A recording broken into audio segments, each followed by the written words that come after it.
Hi, I'm Patricia Grabarek. And I'm Katina Sawyer, and welcome to the Worker Being Podcast. Today we are so lucky to be joined by the amazing Jennifer Kuklenski. She is an assistant professor of business, as well as the William B. Mark Professor of Social Science at Northland College. Her area of research expertise is in corporate social responsibility, which we're going to be talking about with her today. And she had a recent book come out called Diversity and Organizational Development, Impacts and Opportunities. So we're so excited to have you here, Jennifer, and to have this conversation with you today. Well, hi, Katina and Patricia. It's awesome to be here with you today, and I'm looking forward to chatting about social responsibility and sustainability with you. We're excited to have you. It's a topic we haven't discussed much, but we know it's super important, and so we love that we're able to bring you with your expertise into the conversation today. So I'd love to hear a little bit more about your career path. So what brought you to focus on sustainability at work, both socially and environmentally? Well, as you mentioned, I'm a professor of business and social science at Northland College, which is a private liberal arts college in northern Wisconsin that has a progressive focus on the environment and social justice. And so the interesting thing about Northland is it allows, because we're a small school, it allows professors to really kind of tap into maybe their interdisciplinary interests, which works well for me because I've got a rather interdisciplinary academic background. I actually began my academic studies as a political science and international relations major. And I pursued my first master's degree in international security, which made sense for me at the time because I was serving in the Air National Guard and I was working in intelligence analysis for a large multinational corporation. But after finishing my master's degree, I became more and more interested in economics and business. Um, this was kind of natural for me too, because my parents have owned and operated a small business for around 40 years, and I grew up around the business world. So I guess it just kind of took me a little while to come back to those roots. But given my background in political science and international development, I was particularly interested in how business or even organizations more broadly can contribute to social and environmental good. I also have a background in workforce development. So I managed 3 offices in the Western Upper Peninsula of Michigan before I started my doctoral program. And the more I worked in and researched about workforce development, the more it became clear to me that the workplace really is where real change happens. I felt that if management in workplaces could change strategy, policy, and culture to be more in line with international and social and environmental goals, then we could start to make some real progress on some of the world's most pressing issues. So I would come back to this idea that, we spend the majority of our adult lives at work. So what happens at work is really important to me. I feel strongly that, if we can change people's behavior at work through, organizational culture and policies, we can change their behaviors outside of work too. And so essentially, I feel like those work behaviors will eventually bleed over into people's personal lives. So I think what happens in the workplace is super important. In my PhD program, I studied political economy and economic development, and then went on to get an MBA in sustainability management. And that's when I really started focusing on, how organizations can help advance the sustainable development goals. So although, I've got a fairly broad and diversified research agenda, this is one of my primary areas of research, like the two of you identified when we started. I just finished writing the book on diversity and organizational development, like you mentioned. And one of the things that I discuss in the book is how diversity and inclusion fit into sustainability and corporate social responsibility goals. Oftentimes, I think that organizations dedicate, when they decide to focus on sustainability, they dedicate a lot of resources to the environmental aspects or pillar of sustainability, which is of course important, but leaders need to remember that it's people who carry out sustainability initiatives. So that social element is really important also, and diversity and inclusion play a major role in the innovation and problem solving that we need to develop more sustainable work environments and societies more broadly. This is also part of the reason that I started my consulting and training company, 3P Insights, because I wanted to help organizations, from that research perspective, advance holistic sustainability and improve their impacts in terms of, all three of sustainability's pillars. So the economic, environmental, and social impacts. That's awesome. I mean, we obviously love, that's why we asked you to come on here. We love your approach to sustainability, looking both at the social aspects and the environmental aspects and really thinking about how those two fit together. And we'll link to your book as well as to your consulting firm in the show notes if folks are interested in that. But I know myself from working in a school of business that, there are a lot of challenges to getting business people or companies to care about and pay attention both to social sustainability, issues around DEI, as well as environmental sustainability, corporate social responsibility, and things of that nature. From what you've seen or the work that you've done, what do you think are some of the greatest challenges that both activists or others who care deeply about sustainability have to overcome when they're trying to convince companies to pay attention to these issues? And what seems to work when you're trying to get companies on board? So that is an excellent question, and definitely, an important thing that we consider in the world of sustainability, because there are a lot of challenges, that we face to try to get not just companies, but all organizations on board with these sustainability goals.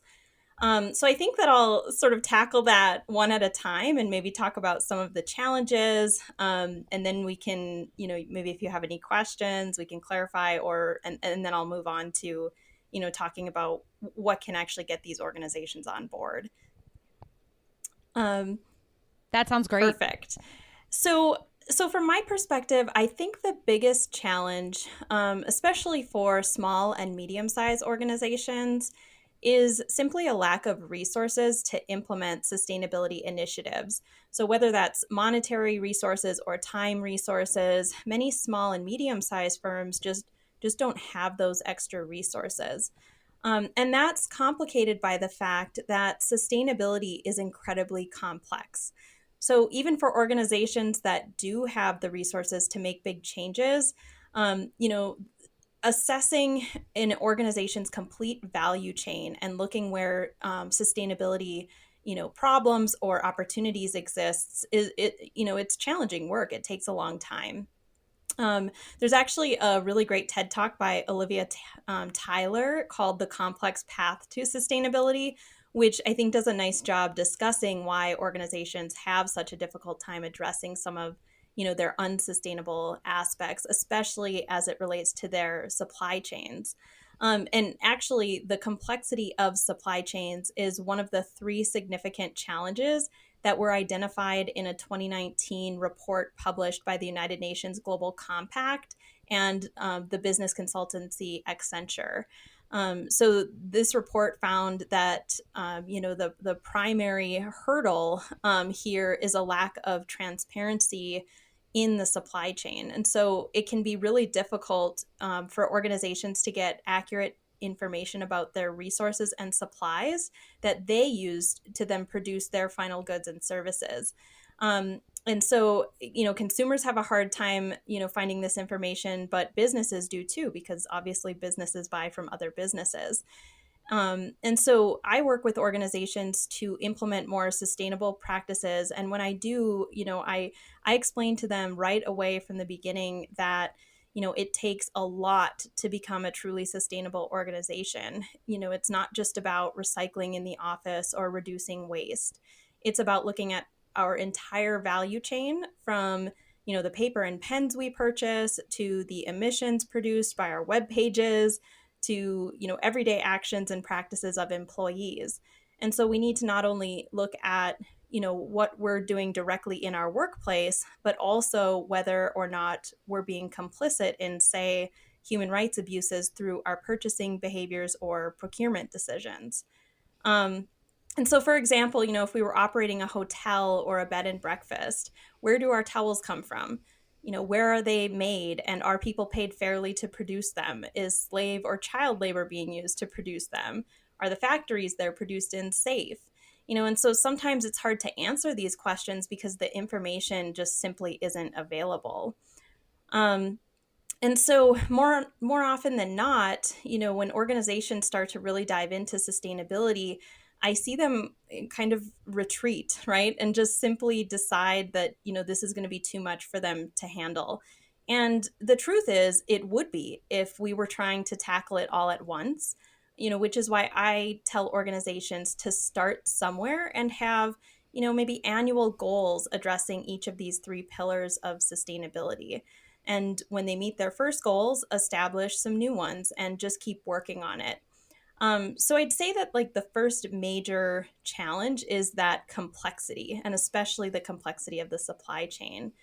Um, but that 2019 Global Compact report that I mentioned earlier also found that competition as well as public rhetoric are significant challenges that are frustrating business efforts towards sustainability. Um, and so, in terms of competition, while one company may decide to go all in for sustainability, their competitors may not choose to make that commitment. And as a result, the company moving towards sustainability begins to lag, at least in the short term, because right now, most sustainably produced goods cost a bit more. And so, if consumers aren't fully committed to sustainability, then they'll just buy from the company that's cheaper. And this relates to that third, major challenge that the Global Compact report found, which is, sort of public rhetoric or even public sentiment toward sustainability. Studies find that close to 70% of consumers say they want more, they want to purchase more sustainably produced goods. However, their attitudes don't often match their behavior in the checkout line. The 2019 report found that business leaders believe the public is excellent when it comes to talking about change, but that they are unwilling, for the most part, to pay higher prices for goods and services as a result of those changes. And I've actually been able to confirm some of this with some of my doctoral research when I was examining sustainable consumption for a study that looked at sustainable water consumption. And I did find that consumer attitudes about sustainability often didn't match their behavior. My research found that the two largest deterrents of sustainable behavior at the individual level are higher prices and lack of convenience. So, if a company's more sustainable option is higher priced but more convenient, then consumers may make the switch, at least if they have enough purchasing power to be able to. However, if it's less convenient and higher in price, then the company really faces an uphill battle because consumers are just going to look to their competitors to fill that void. The I mean, everything you said there is super interesting. Like, I even think about for myself, just this last example, when you talk about people not necessarily behaving the way that they believe, right? And I definitely have fallen into that trap myself. So it makes sense that it's a really big challenge for organizations because they, as much as they may want to move in the right direction, both with things like the supply chain, with how consumers behave, etc., those things can really stop them from moving forward properly. So, in terms of those challenges, what do you see as ways to get companies? Like, do you have any insight as to how companies can move past these challenges or try to overcome them? How do you get companies to focus on sustainability given all the hardship that might come with it? Yeah, for sure. And, I'll be the first to admit that all of my behavior is not as sustainable as it could be either. I mean, and I think I'm going to probably talk about that a little bit more um, maybe later in the episode. But, there's certain systemic barriers that we face too that make those individual decisions a lot harder. Um, So, in terms of getting companies on board, I think that demonstrating the benefits of sustainability initiatives is really important, and there are many. So the good news is being sustainable is super hard work for organizations, but it's really worth it if they do it well. And so, for example, one of the important monetary benefits of sustainability is the fact that in the long run, sustainable practices can help organizations increase revenues and reduce costs. In terms of increasing their revenues, improvements in a firm's environmental or social reputation can help them capture a growing market niche, consisting of environmentally and socially conscious consumers.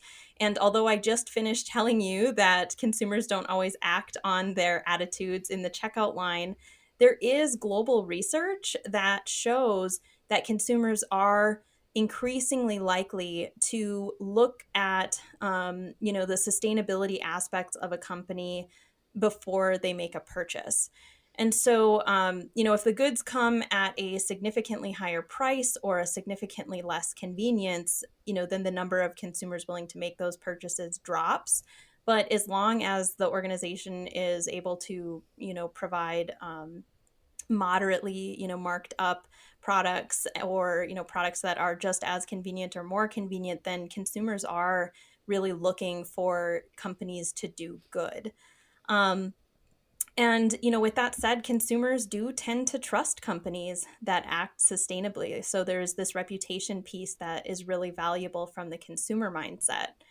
However, and I think this relates a little bit more to the work that you all do at Worker Being, but another really important benefit of sustainability has to do with workers, because sustainability initiatives can also lead to better work environments and happier employees. And this can help organizations attract and retain talent, as well as, build that reputation among consumers. And so, just to give, some examples, recent surveys show that people prefer to work for organizations that perform well socially and are more likely to stay with organizations that have a strong plan for sustainability. Um, Truly sustainable organizations treat people as an essential and valuable resource. So they tend to offer better benefits and wellness programs, as well as promote diversity and inclusion. In such workplaces, people tend to be happier, and the organizational culture tends to be one that empowers employees to fully contribute to organizational success.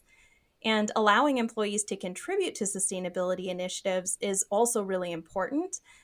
For example, according to an article that was published by the Stanford Social Innovation Review about how engaged employees, or how to engage employees to create sustainable business, employees at Unilever, at a tea factory in England, saved the company nearly 50,000 euros and reduced the waste of 9.3 tons of paper by suggesting the company change the size of paper tea bags. And so those employees felt really empowered to make that suggestion. And because they were working with the product directly, they knew exactly what could be improved. So, the company actually implemented their suggestions also. And so they felt more engaged and more empowered to contribute to and uphold other sustainability practices. And this type of employee engagement with sustainability has been shown to improve productivity and motivation. But there's actually a lot of other things that go into sustainability, or that result from sustainable practices that lead to more happier, more satisfying, and productive workplaces. So another example would be like changes to the physical environment that can lead to higher productivity. For example, installing skylights or large windows in the office can help save energy. And so it can help save on energy costs. But exposure to natural light during the day is also strongly linked to energy, mood, sleep, and overall quality of life for people. So the presence of natural light is especially important in the workplace. According to some research at Northwestern University's neuroscience program, an abundance of natural light was found to boost morale, improve motivation and workplace performance, and promotes feelings of peace and calm. On the other hand, harsh artificial light triggers headaches and tends to make people feel nervous, uneasy, or fatigued. Lack of natural light has been linked to insomnia, distraction, and even depression. And in some cases, researchers found that absence of natural light triggered such extreme feelings of exhaustion that individuals were incapable of maintaining a normal working schedule. So you can see how the desire to reduce energy consumption, which saves organizations in terms of energy costs, can also help with employee wellness, motivation, and productivity. So that's just one example of how we can link our sustainability goals, to both cost savings and more healthy employees. Um, and healthier workplaces produce happier and more productive employees. So, for example, if a company has a cafeteria and they offer healthier options like salad bars and veggie options, this can lead to higher levels of energy among employees. Healthier diets have been linked to stronger brain activity and better mood. Research cited by Harvard's health blog, for example, found that diets high in vegetables, fruits, and unprocessed grains and seafood, with only modest amounts of dairy and meats, might reduce the risk of depression by 25 to 35%. So, I'm definitely not a mental health expert, but there's a lot of research out there that shows that these healthier diets are associated with better mental health as well as physical health. So, aside from the wellness piece of sustainability, healthier diets also are better for the planet. Um, a recent study published by Springer, for example, showed that diets high in calories, saturated fats, added sugars, processed foods, and red meats are less environmentally sustainable than plant-based diets, which are usually associated with less greenhouse gas emissions and lower land and water use. And so, plant-based diets are also, of course, more ethical when it comes to animal treatment. But, supporting these healthy eating habits in our workplaces, even if we don't have cafes or cafeterias, can help, both our social and environmental sustainability goals. So, if we don't have a cafeteria, we could look at, do we do potlucks or do we have, working lunches? And if we do, what are we eating? Because if we're having a midday potluck or a cookout or something and we're eating only burgers, brats, or hot dogs with white buns and chips, people are actually going to go back to work feeling less energized than before that social activity, possibly just because of the food that they ate. And so, it's linking sort of these outcomes, for higher productivity, better mood, higher morale, with our sustainability goals as well. Yeah, I mean, all of that is really awesome in terms of thinking about not just the case for making the planet healthier and stronger, but also making people healthier and stronger. And as a nice byproduct of that, it makes businesses healthier and stronger. And so I think that all of those cases put together makes a really good argument for why companies might want to get on board with these things, and gives certainly our listeners a lot to think about if they're not already doing these sorts of things in their own workplaces. So you're an academic, but you also have a consulting business. Why do you think the partnership between academia and business is so important to drive greater sustainability at work? So you're talking about a lot of research, and I'm guessing that that's part of it. But have you seen really interesting partnerships between your academic institution as a whole or academic researchers in general that have really helped businesses move to see things differently or create more systemic changes from a sustainability perspective? For sure. I think that there, first and foremost, is a really important education piece to sustainability. One of my goals as a researcher, as an academic, as a professor, and then as, a consultant, is to help share some of the sustainability research that, I do in my professional life with organizations so they can see the benefits of sustainability themselves. And I think that this is particularly important for those small and medium-sized organizations that, may not have the resources to bring a, highly paid consultant on board to help them. And so I think that there definitely are some good partnerships between institutions. I've seen it at Northland where I teach. We have a real strong relationship with our local community. We're building, bridges between business owners and sort of our environmental mission. And so I definitely think that academia in general plays a really important role for all organizations, but especially those organizations that don't have as much maybe monetary resources available to them. um, I also think that educators can help develop those truly engaged employees in an organization's sustainability initiatives.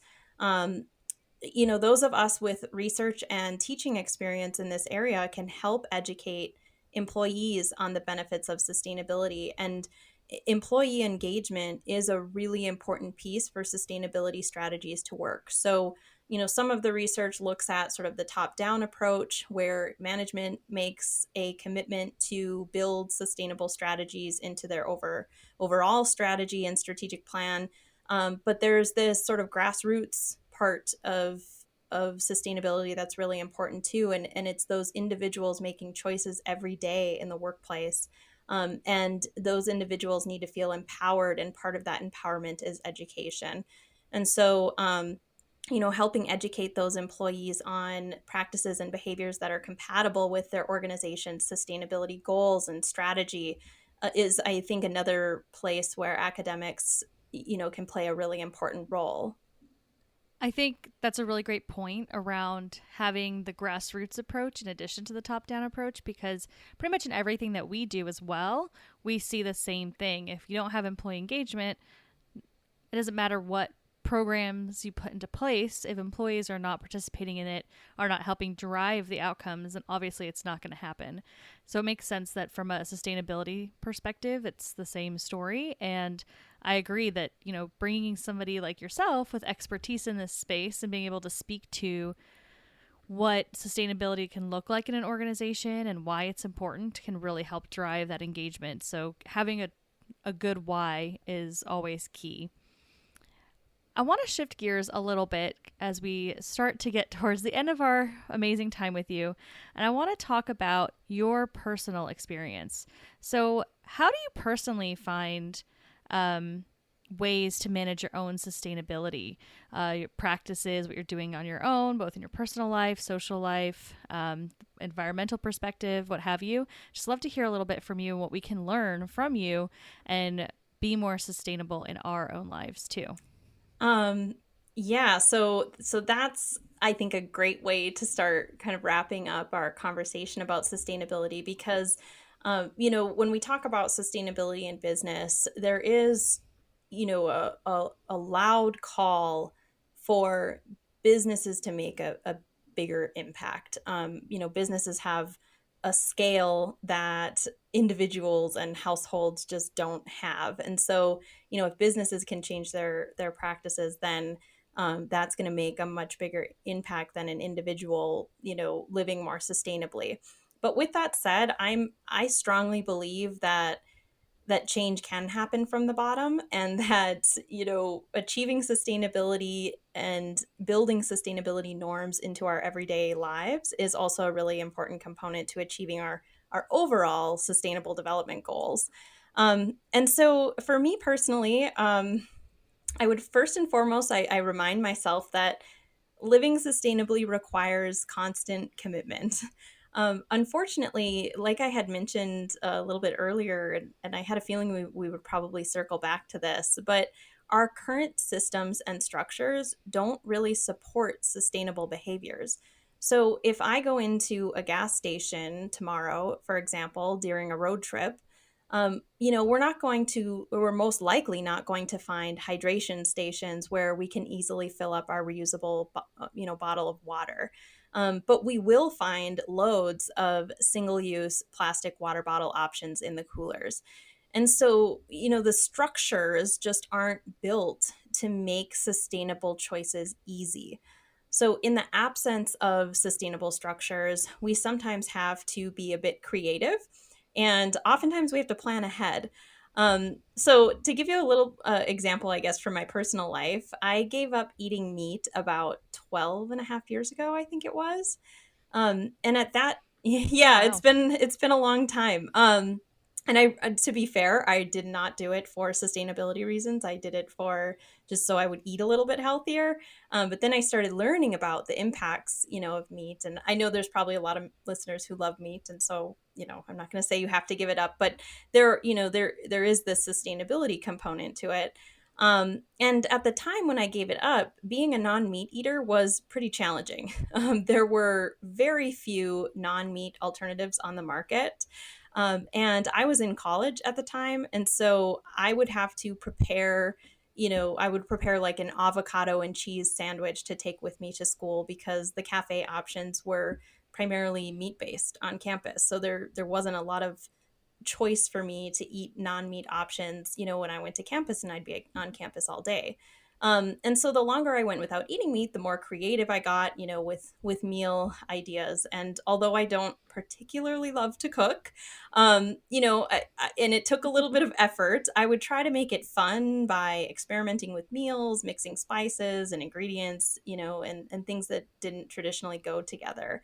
And I think that that's the kind of the way that I look at sustainability from a personal perspective is I try to find I find fun in the creativity, because it just sometimes requires us to think a little bit outside of the box in absence of those structures being in place to make those choices easy.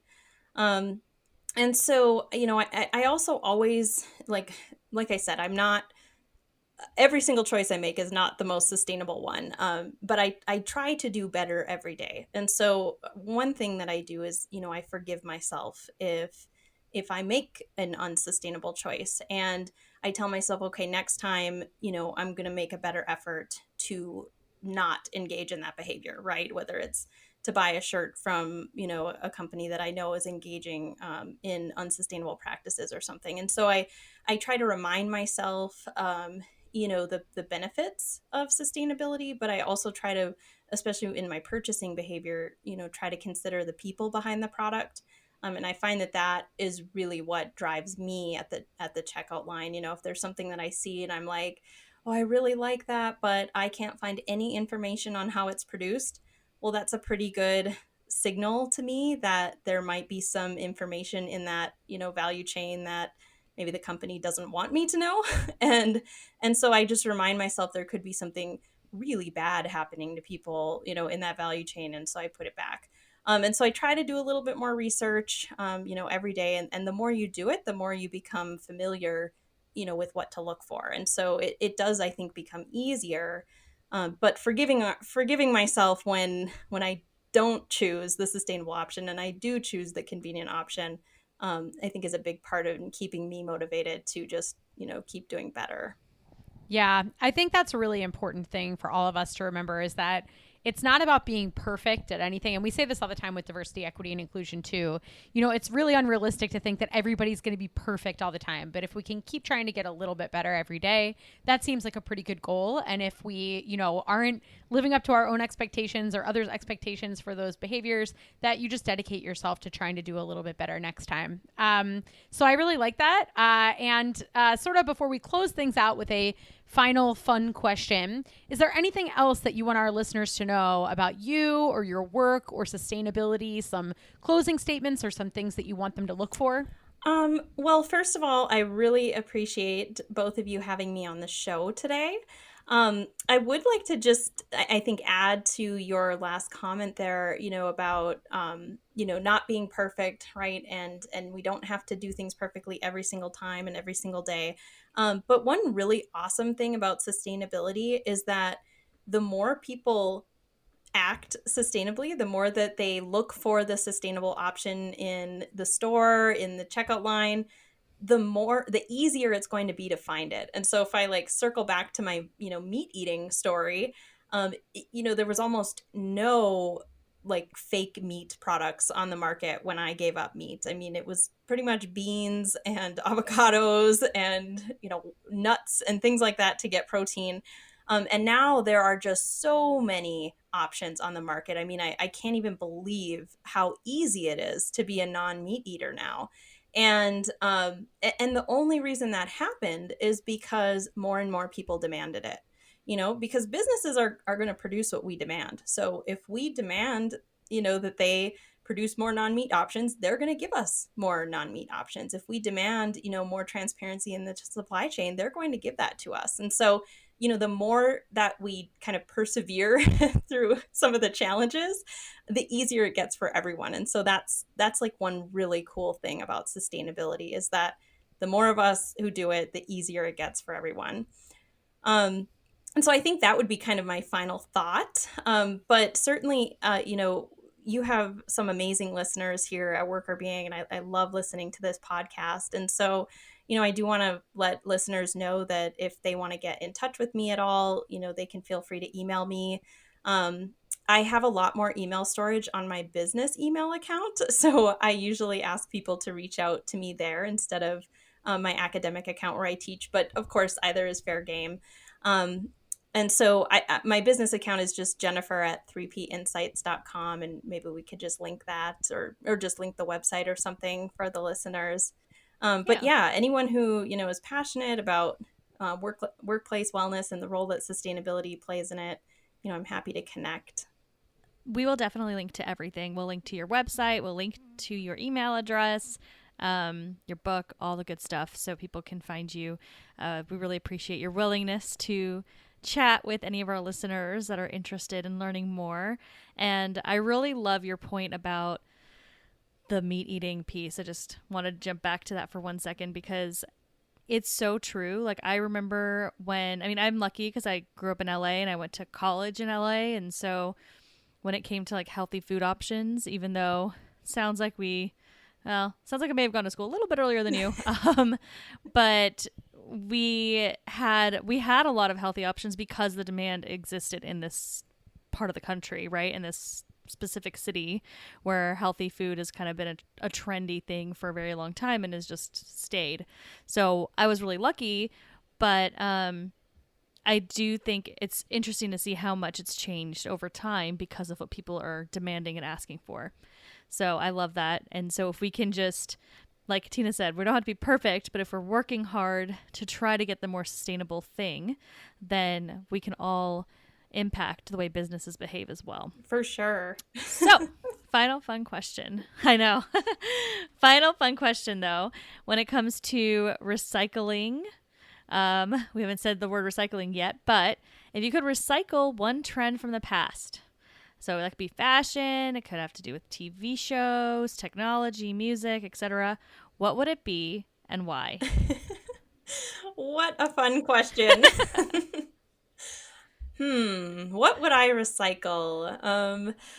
I tend to not be great with keeping up with trends, but, I think one thing that this is actually something I was thinking about just the other day, so that's funny that you asked this question, but I think talking on the phone would be something that I would like to bring back.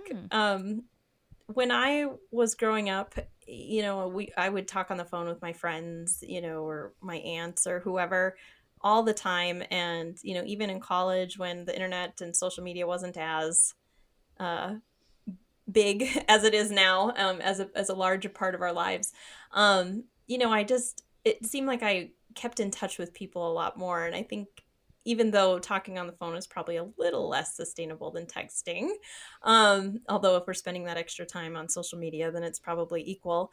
But I think I miss that. I think I would like to, catch up with people more just on the phone and not Zoom, right? Not Zoom meetings, not feeling like I have to be on all the time, but just chatting on the phone. I think that's such a good call. Well, that's funny, it's a call, but but it's true. Like I think you can stay on the phone longer when you're just talking to somebody, not when you're on a Zoom call, Yeah. right? I feel like you just put some headphones on and you just walk around your house, do whatever you got to do while talking. So I think you can multitask better, which I love that. Like I remember doing that when I was younger too. And I remember like having my first cell phone when I was in high school, and like we didn't have multiple lines in my house. So I would always have my cell phone, but I could talk on that phone and like take a walk or do something else. And we don't do that enough anymore. I like that one. Yeah, I like it too. I think that that's a good throwback. I was trying to think of what I would pick, and that one's better than anything I could think of for sure. So I like it a lot, and we appreciate that you're here. It's basically like you're on the phone with us here today. So we appreciate that you're here talking with us, and we know our listeners appreciate it too. So thank you so much for your time and for teaching all of us about such an important topic and issue that businesses should pay more attention to. For sure. It was my pleasure being here. Like I said, I love the work that you two are doing on Worker Being. So thrilled to be a part of it. Well, thank you. Thank you so much for listening to our episode with Jennifer. It was really a pleasure speaking to her about sustainability. You know how to find us if you want to talk to us. We'd love to hear your thoughts about the episode. You can email us at contact@workerbeing.com. You can find us on our website, workerbeing.com, and on social media @workerbeing. And you can also email Jennifer, as she mentioned. Her email is jennifer@3pinsights.com, and that's spelled 3, like the number 3, pinsights.com. And we'll also have a link to that in our show notes, so feel free to go down there. You can find her email address, her website, link to her book, all the great things if you want to learn more about sustainability at work. Thanks for listening. The Worker Being podcast is hosted by us, Patricia Grabarek and Katina Sawyer, and produced by Allie Johnson.